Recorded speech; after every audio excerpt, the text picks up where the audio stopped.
Thank you for joining us as we continue our series, Paul in Acts Transformed in Christ. We have seen Saul the persecutor become Paul the persecuted. He's taken the gospel, the good news of Jesus, on a missionary journey, and he has suffered. He has been persecuted. He has fled cities. He has gone to places where his own people, the Jews, have followed him even from city to city to drive him out, to end his ability and his desire to share the message of Jesus. And it's really has illuminated these verses, really kind of stood as a testimony to what Jesus said was going to happen to Paul. And in verse 15 and 16, when we think about when he was met on the way to Damascus to persecute at the very beginning, when we were introduced to him, it says, "But the Lord said to him, Go." This is Jesus talking to Ananias. "For he is a chosen vessel of mine to bear my name before Gentiles, kings, and the children of Israel. For I will show him how many things he must suffer for my name's sake." Paul is indeed suffering for the sake of Christ, and he is indeed taking the message before Gentiles, kings, and the children of Israel. And we're going to continue to see this in Acts chapter 16. This is going to be a little bit different study than what we've normally done, because Acts 16 is, we've been looking at sermons. We kind of dive in and look at maybe some of the theology behind the lesson that is present. Today's lesson is more of what can we gain from these stories? What can we pull out of there? What kind of application? So we're going to be reading a lot more verses, but because we're inferring a little bit more differently than we have in our previous lessons. So in this, we kind of introduced, we're not going to read these verses. What I wanted to do was highlight one aspect of this. This is a kind of intro to Timothy. And in the first part of these verses, it says, "And there was a disciple there whose name was Timothy, the son of a Jewish woman who was a believer, but his father was a Greek. He was well spoken of by the brethren who were in Lystra and Iconium. Paul wanted this man to go with him, and he took him and circumcised him because of the Jews who were in those parts, for they all knew that his father was a Greek." Now, I think there's several interesting things of this. Paul picks up Timothy as a disciple, as his protege. We kind of see that relationship build, and we see Timothy grow under the tutelage of Paul. But it's just so interesting to think Paul and who he was. Do we think about just a few chapters ago, but years ago, when associating with somebody who was a Greek would have been something he would have seen as beneath him. But here he is, taking this man who is half Greek and adopting him as his disciple, as his protege. Paul's had a change of heart in how he views the world and how he views people, and he sees each of them as an opportunity to be somebody to not only hear the gospel, but to spread the gospel as well. So we've seen a change in him in this regards. So the rest of these verses, it goes on, because they're going to stay in chapter 16, but I think it's important to note the Holy Spirit is guiding their journey. They could have gone to different parts, but they were forbidden to speak the word in Asia, so they go on to Macedonia. And so what we're going to be reading about is Paul's first trip, as we look into this map here in just a few moments, into Europe to spread the gospel of Christ. And so they receive what we typically known as the Macedonian call. And I'll go on to a map so we can kind of look at that. And so that's kind of what we're talking about here. They could have gone through Asia and spread the message, but instead they just went straight through, and we see them going over here into the top left corner. That's all of Macedonia. That is, parts of Europe that they're going into. And so that's what we're going to be looking at today. But one of the first things that I thought we should discuss was why circumcise Timothy. The physical aspect of things is no longer important. This circumcision is no longer an important aspect to God or to Jesus or to the church. It was not necessary. And I think it's really interesting to find the answer of why do this, because Timothy was the son of a Jewish woman of great faith. But his father was apparently, from how he's described and how other times this is kind of described, he's apparently a non-believer at this moment in time. And so, his non-believing Greek father didn't require this to be circumcision. And Timothy is past that point when most boys go through that circumcision process. Obviously, he's he's probably a young man at this point. But the fact that Timothy was an uncircumcised Jew was going to limit his effectiveness in ministering to the Jewish Christians. Paul wanted to minister not just to the Greek, but he wanted Timothy to be able to minister to the Greek, to the Gentiles, to Samaritans, but also to the Jewish Christians. So Timothy becomes circumcised so that God could use him to reach all the people, even the Jews, with the message of the gospel.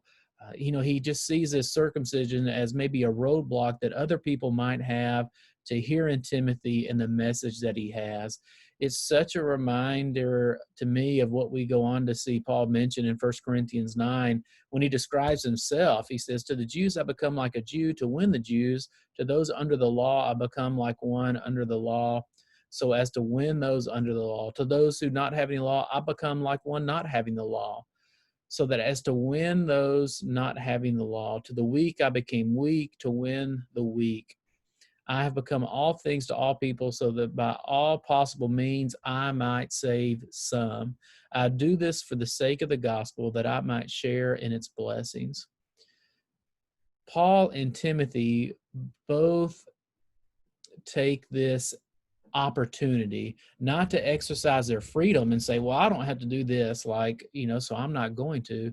But they take the opportunity to do this, to be circumcised in the point of Timothy, to act like those not under the law for Paul, for the efforts of sharing the gospel, so that there's nothing standing in between them and the people they want to share the gospel with, so that there's not a stumbling block for the message. They do all these things for the sake of the gospel.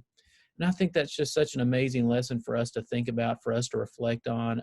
What are we willing to do for the sake of the gospel? Here's Timothy willing to go through this painful surgery in order to spread the gospel to Jewish Christians. And sometimes I think we take opportunities with the law and maybe with our own, maybe not I say with the law, with our personal rights and freedom as an excuse not to have to do things that God might have us do. There's not a requirement that I have to bend my will or freedom in order to be more effective at doing this. I'm not willing to do that. Here we see an example of being willing to do that for the sake of gospel, for the sake of spreading this message. And I think we should take it to heart. I think I should take it to heart and not try to exercise so many rights and freedoms to not have to do things that I should be willing to do for the cause of Christ. So as we said, they're going on to Philippi. It's important to note, because if you notice in this story, you're thinking, why do they say some of the things that they say? But Philippi was a Roman colony that was loyal to the empire. It kind of functioned maybe as a military outpost.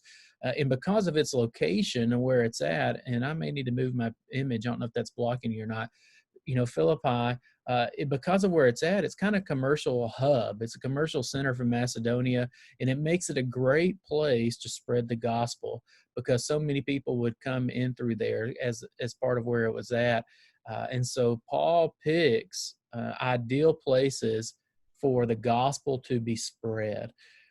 But it's important to note out of this, and what I really want us to hit was, this was a very Roman colony. One commentary that I read said that there's probably a lot of ex-soldiers, ex-Roman soldiers here, meaning that there were people who had earned their rights as citizens that retired in Philippi, or that lived in Philippi, or earned their money in Philippi. And so they were very pro-Roman in this city, and that's going to become an issue later on that people use and abuse in order to stop Paul from sharing the gospel.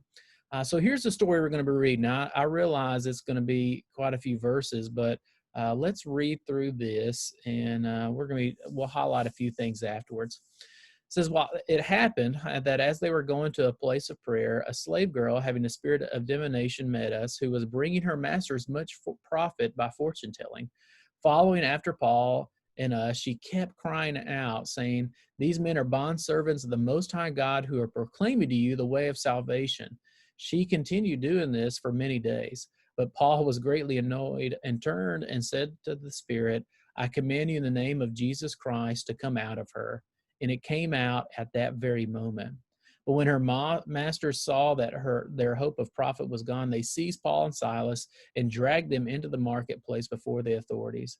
And when they had brought them to the chief magistrates, they said, "These men are throwing our city into confusion, being Jews, and are proclaiming customs which are not lawful for us to accept or to observe, being Romans." The crowd rose up together after them, and the chief magistrates tore their robes off them and proceeded to order them to be beaten with rods. When they had struck them with many blows, they threw them into prison, commanding the jailer to guard them securely. And he, having received such a command, threw them into the inner prison and fastened their feet in the stocks. So people have paid for this slave girl who has this spirit of divination money to for her services. And I say pay her money; they paid her owners money. So her owners, when they realize that she has been healed, the spirit is no longer in her, they levy these false claims against Paul and Silas. And so what you read about is this account, much like we read with Jesus, much like we read with Stephen. Men levy these false claims, claiming they're trying to rise against Rome in a very pro-Roman city in Philippi, where there's going to be a lot of Roman, I say sympathizers, but those who love Rome. And so they draw these men before them and say, these are kind of like the enemies of Rome. They're trying to get us to not observe things. They're trying to get us to do things that we shouldn't do as Romans. And so they stated they were leading others in breaking Roman customs law and to draw attention, to draw this punishment. And as such, they were stripped of their clothing to expose their bodies to these blows. It wasn't enough that the blows hit them. They had to have no clothes on in order for those blows to have their maximum damage, so that skin would be broken more clearly. Paul experiences this on 3 occasions. And again, like I've said this before, I can always imagine what Paul thinks about when he goes through a kind of beating and persecution like this. Does he drift back to Stephen, who he watched being stoned? Does he drift back to, the people that he went after to arrest, to bring to Jerusalem to suffer possibly the same consequence? I'm not sure, but surely Paul has changed as somebody who wanted this for others who spoke of Christ, now willing to suffer the same for the cause of Christ.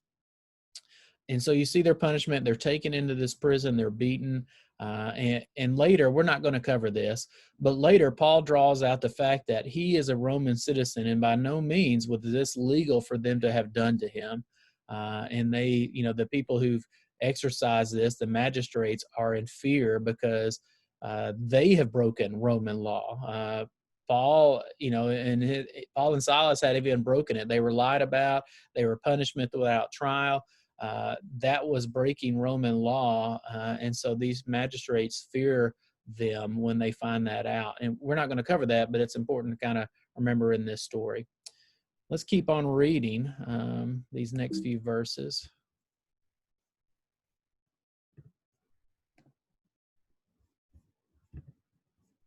All right, in verse 25, let me drag my screen out of the way. It says, "But about midnight, Paul and Silas were praying and singing hymns of praise to God, and the prisoners were listening to them." Isn't that amazing? Paul's right there. Here they've been trying to spread the message of the gospel. They've healed this girl from this spirit who was being abused and taken, I guess, and earned money off of her suffering. Their reward for that is being beaten, being stripped, beaten, and then put into shackles around their feet and thrown into prison. And here we find them singing hymns and praises to God. Now, that's not usually my first reaction when I suffer for doing something good. Usually, our first reaction is thinking of the quote, like, "No good deed goes unpunished," like, this is what I get for trying to do something good. But here they're taking this moment to sing hymns and praise to God. And it says, and the prisoners were listening to them. And suddenly there came a great earthquake. Great. Like, we're in prison. We've been beaten. We're in foot shackles. Our bodies are bleeding. They're hurting. We're all, now we're trying to sing praises to God, and what happens? An earthquake comes. Like, could you not imagine they could be mentally piling up reasons to just quit. And so that all the foundations of the prison house were shaken. Immediately, all the doors were open and everyone's chains were unfastened. And when the jailer awoke, saw the prison doors open, he drew his sword and was about to kill himself, supposing the prisoners had escaped. But Paul cried out with a loud voice, saying, "Do not harm yourself, for we are all here." And he called for lights and rushed in. Trembling with fear, he fell down before Paul and Silas. After he brought them out, he said, "Sirs, what must I do to be saved?" They said, "Believe in the Lord Jesus, and you will be saved, you and your household." And they spoke the word of the Lord to him together with all those who were in his house. And he took them that very hour of the night, washed their wounds, and immediately he was baptized, he and his whole household. And he brought them into his house, set food before them, and rejoiced greatly, having believed in God and his whole household. Man, I just get tingly feelings when I read this story about just the amazing power of God and Jesus and the message that it has on people's life who've maybe never have heard it before. But when we see this story play out, we see them in this jail. We see them, their bodies. Surely the jailer would have seen their bodies, would have heard what they have done. Now he's hearing this singing going on. And what's amazing, I always learn something when I do a study, whenever I have to teach on something. The word study, if you ever look at it, the word listening here, one of the ways it can be translated is to listen with pleasure, as if one was listening to beautiful music. So when these prisoners are hearing them sing, they are listening with not just like, okay, I hear somebody singing, like, all right, I hear that, but it's more of listening with, like, in a sense of enjoyment. Like, this is a beneficial, this is something beautiful, this is something I'm enjoying hearing. And it's such a testimony that in times of darkness, our Christian light shines the brightest. And apparently, this Christian light shines bright enough that it breaks through this guard's life.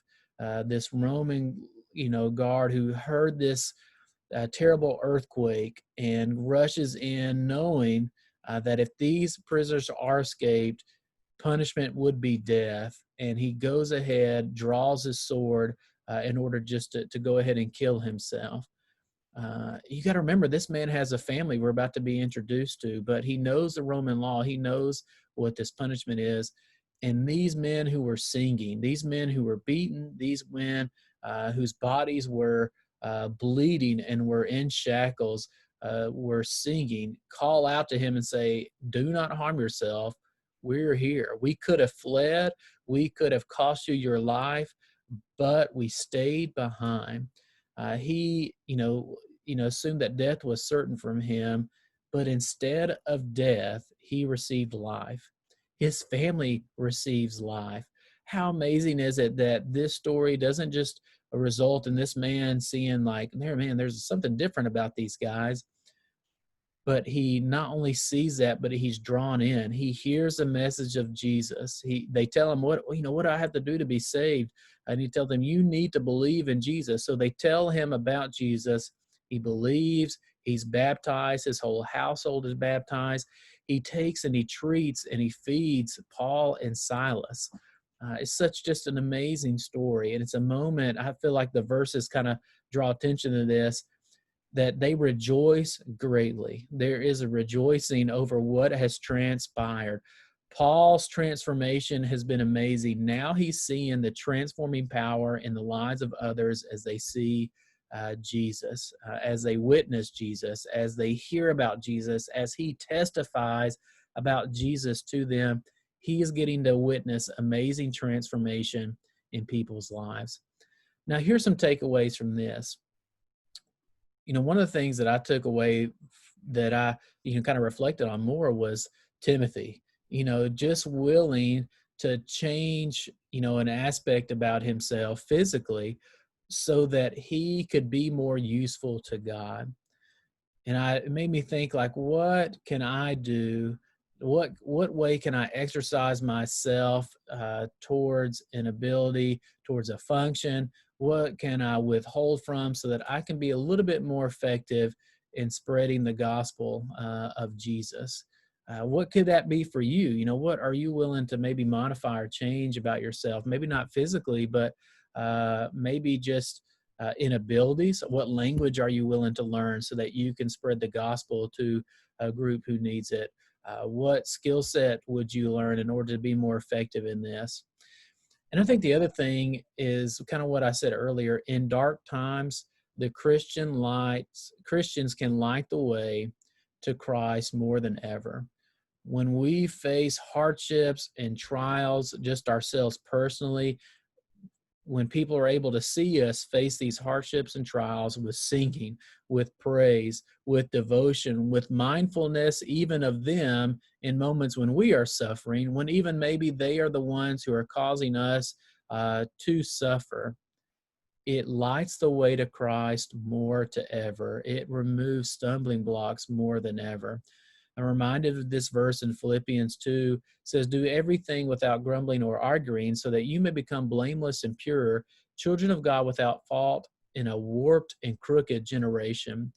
Then you will shine among them like stars in the sky as you hold firmly to the word of life. And then I will be able to boast on the day of Christ that I did not run or labor in vain. But even if I am poured out as like a drink offering on the sacrifice and service coming from your faith, I'm glad and rejoice with all of you. So you too should be glad and rejoice with me. You know, when he talks about that, do everything without grumbling or arguing. I think about, here's Timothy. He's told, like, Timothy, we're going to have to circumcise you because these other Jews are going to have a hard time hearing the message of Christ because of your status. Like, he's like, well, that shouldn't matter. Like, you know, he could have had so much to argue or grumble about doing that, but we don't see him doing that. We see him complying so the gospel could be spread. Paul and Silas, they could have been grumbling and arguing about, you know, Paul, you shouldn't have, you know, freed that girl from that spirit. You know, you should have just let things be. We wouldn't be in this situation. They could have been angry about, like, hey, they've broken the law of Romans. They shouldn't, this is illegal for them to do. They could have been angry and grumbling about that. They could have been grumbling about the beatings. They could have been grumbling about, God, why are you doing this? Like, we're trying to share the message of Christ, and why are you punishing like this? But instead, we see them singing hymns and praises, and this lights the way to Christ more than ever for this jailer, for this family, for us in the same way. How can I, in these dark times, shine the light of Christ? How can we do things without, grumbling or arguing? Because for some reason in our generation, this warped and crooked generation that's always existing, this allows us to shine like stars in the sky. And there's a reward for that for us, but there's a benefit for that for those who see that light. So I encourage you to read this lesson, read just the amazing, not just a transformation of Paul that we've been looking at, but just see how wonderful the gospel of Jesus is and how it brings about a rejoicing in the household of this jailer. Uh, think about what you'd be willing to sacrifice to be more useful to God. Think about ways in dark times that you can light the way to Christ because you're not grumbling or arguing, but you're praising, but you're worshiping, but you're loving others and are mindful of others in a way that they don't expect you to be, don't expect, me to be. Thank you for joining us. I look forward to continuing this study next week with you.